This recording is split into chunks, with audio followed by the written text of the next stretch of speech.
3 a.m. when my phone buzzed. My smart doorbell detected motion at the front door.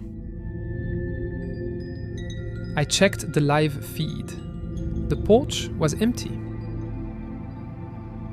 But then the AI started drawing a green tracking box around nothing.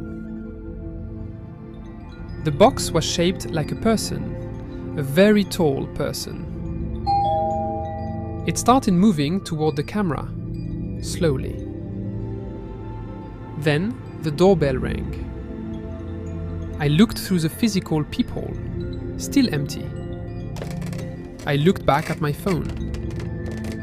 The green box was now inches from the lens, and a message popped up. Face recognized, guest from 1924. Open the door.